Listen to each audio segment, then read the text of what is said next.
Hello everyone, this is Mayelin Castillo. The first question here says, if I think that those activities are sports and why.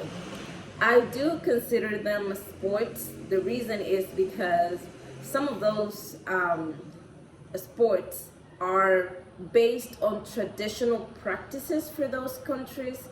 So they used to be performed before, and they are structured and developed nowadays to actually become sports. Now, the second question here says, are they risky for competitors? Why?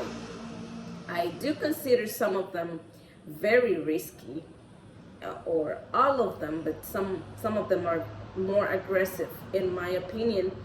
And the reason is because, for example, if we talk about the Red Bull 400 race, it may look a little bit like not very challenging, but it is, because sometimes some competitors cannot make it to the top of the jumping sky, and then to the jumping kill, right, as they call it.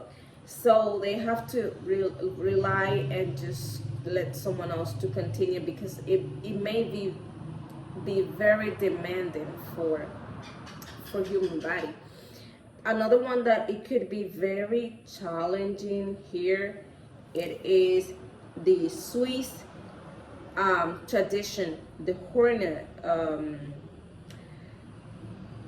That one is called the Hornison. And the reason why it's very challenging and I consider it a little bit very rough is because you have to actually slap batting stand metal. It's like a baseball game because you use the battle, but it's not quite the same because it's a metal battle. And then you have to strike the horn as far as you can, and it may be very aggressive. Some people call it the farmer golf match, and it usually lasts for 3 hours. Now, those are the more aggressive ones, in my opinion. The Red Bull first jumper, the one for Netherlands, it is a little bit aggressive as well, because you have to actually climb a pole that is around 8 or 13 meters long, and you have to climb as high as possible. That pole is standing in the middle of the water, and then you have to climb and try to keep balance, and to keep the balance, the control of it, until you can actually jump in onto the next side. And also you have to jump as far as you can, so it might be a little bit aggressive as well. And the traditional Taiwanese art of Diablo, that one, it is also a little bit challenging because you have to actually perform the it's like a head-to-head battle, because you have to perform the spinning motion, and that one is actually it's like a metal, so you have to try to keep it stable and be creative at the same time.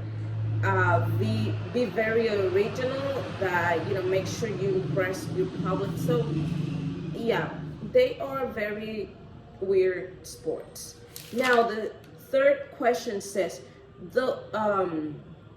those sports have to be eliminated, and why? I don't consider them to be that they have to be eliminated, because they're based, as I mentioned before, on traditions of every country. Every culture has their own traditions, so I don't think that they should be eliminated. I mean, people should just, if they want to do it, they have to be aware of the risk. That's all. Now, what is my opinion about those sports in terms of physical and cognitive development? I think that they actually can be very challenging in terms of physical, terms. But I also think that if you are prepared, well prepared, you can actually make it. It could be very fun. And terms of cognitive development, I guess it could have its you know forms of helping people to develop their cognitive, and other ways. But I do consider them to be very, very interesting. Okay, thank you.